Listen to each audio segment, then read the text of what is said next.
ఈ సమావేశానికి అధ్యక్షుడు Haindava Sangha GVMC floor leader Shri Bana Srinivasa Rao గారిని కోరుతున్నాం.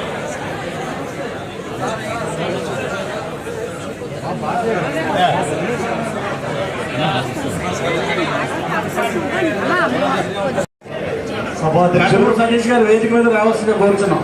బాణా శ్రీనివాస్ గారికి వేదిక మీద ఉన్నటువంటి గౌరవనీయులు ముఖ్య అతిథి రాజ్యసభ సభ్యులు చెప్పండి. చాలా జీతం అయింది కాబట్టి లేదు. ఇది మనకందరికి తెలిసిపోయింది. రిజల్ట్ కౌంటీ కూడా చూడక్కర్లేదు. మారు పేరు అంటే ఉత్తర నియోజకవర్గమే అని చెప్పి నేనైతే నమ్ముతున్నాను. నిజంగా మన గౌరవ ముఖ్యమంత్రి వారు 2019లో ఎమ్మెల్యేగా పోటీ చేశారు. ఎమ్మెల్యేగా పోటీ చేసి చాలా మంది ఒకసారి ఏదో 1000-2000 ఓట్లతో ఓడిపోతే మర్చిపోయి వ్యాపారాల్లోనూ లేకపోతే మిగతా పనుల్లోనూ నిమగ్నం అవుతారు. కానీ కేకే రాజు గారిని నేను మొట్టమొదటి నుంచి కూడా నేను అంత పరిశీలిస్తున్నాను. ఓడిపోయిన రోజు నుంచే ఆయన ఇక్కడ మరి దేవుణ్ణి ఏ దేవుణ్ణి ఆయన నిజంగా కొలుసుకుంటాడో తెలియదు, కానీ ఆయన ఆ రోజు నుంచే నేను ఉత్తర నియోజకవర్గంలో మళ్ళీ ప్రజల కోసం పాటుపడాలి, ప్రజల కోసం జీవించాలి, ప్రజలతో నివసించాలి అనేటువంటి ఏకైక లక్ష్యంతో జయంతో నిజంగా పనిచేసినటువంటి చక్కటి మనిషి యువకుడు.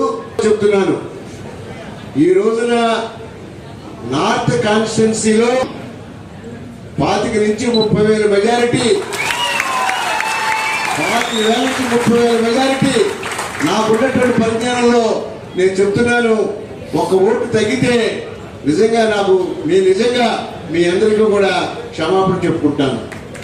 నిజంగా నేను అందరూ కూడా చెప్తున్నాను, 25,000 నుంచి 30,000 మెజారిటీ నార్త్ కాన్స్టిట్యున్సీకి తప్పనిసరిగా వస్తాయని నేను నమ్ముతున్నాను.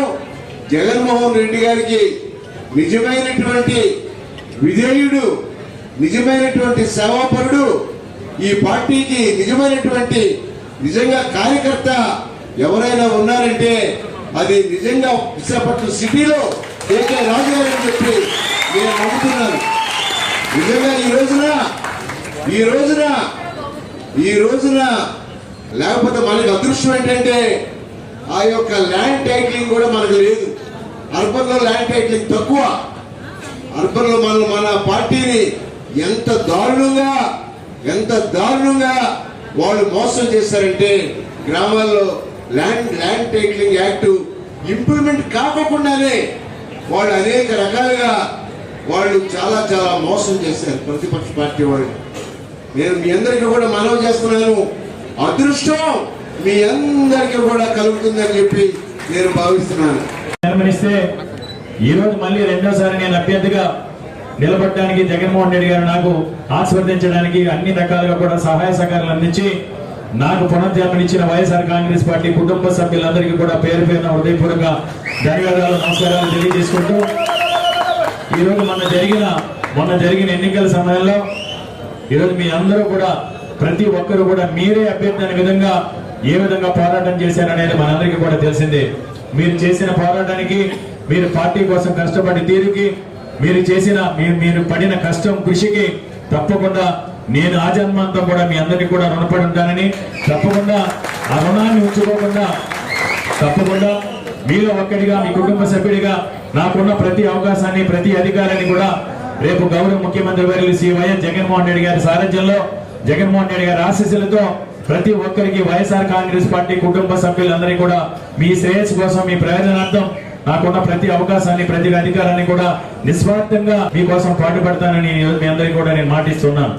ఈరోజు ఎన్నికల సమయంలో మన నాయకుడి పైన, మన పార్టీ పైన, ప్రతిపక్ష పార్టీలకు సంబంధించిన పత్రికలు కానీ, ఛానల్స్ లో కానీ మంచిని కూడా చెడుగా చూపించే ప్రయత్నం విష ప్రచారాలు, దుర్మార్గ ప్రచారాలు, అసత్యాలతో, అబద్ధాలతో ఎవరు ఎన్ని కుట్రలు కుతంత్రాలు చేసినా మొక్కవోని ధైర్యంతో ఎక్కడ కూడా మన పార్టీ కార్యకర్తలు ఎవరు కూడా ఎక్కడ కూడా అధైర్యపడకుండా జరిగిన ఎన్నికల సమయంలో పోరాటం చేసి సైనికుల్లా ఈరోజు జగన్మోహన్ రెడ్డి గారి వెన్నంటి మేము ఉన్నామని ఈరోజు సైనికుల్లా పోరాటం చేసిన మీ అందరికీ కూడా నేను శిరస్సు ఉంచి ధన్యవాదాలు తెలియజేసుకుంటూ మన ఎన్నికల సమయంలో విశాఖపట్నం నియోజకవర్గం నుంచి తప్పకుండా గెలుస్తున్నాం.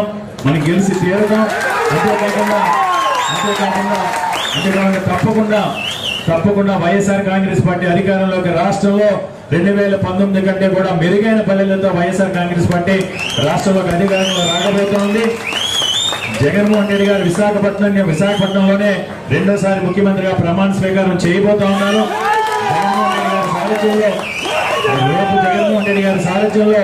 జగన్మోహన్ రెడ్డి గారి సారథ్యంలో దశాబ్దాలుగా గత పాలకుల నిర్లక్ష్యం వల్ల వెనక్కి నెట్టిపోయిన ఉత్తరాంధ్ర ప్రాంత ఆత్మాభిమానాన్ని, ఆత్మగౌరవాన్ని కూడా కాపాడుకునే విధంగా ఈ దేశంలోనే అగ్రగామి నగరంగా విశాఖపట్నం, ఈ దేశంలోనే అత్యంత అభివృద్ధి చెందే ప్రాంతంగా ప్రపంచ పటంలో కూడా నిలిచిపోయే విధంగా ఉత్తరాంధ్ర ప్రాంతం జగన్మోహన్ రెడ్డి గారి సారథ్యంలో రేపు అభివృద్ధి చెందబోతా ఉంది. ఇది అక్షర సత్యం. ఇది జరిగి తీరుతుంది. ఇది 100% కూడా జరిగి తీరుతుంది. ఎందుకంటే ఈ రోజు ఉత్తరాంధ్ర ప్రాంత అభివృద్ధికి కట్టుబడి ఉన్నది ఒక వైఎస్ జగన్మోహన్ రెడ్డి గారు మాత్రమే. ఈ రోజు మన అందరం కూడా మన నాయకుని స్ఫూర్తిగా తీసుకోవాల్సిన అవసరం ఉంది.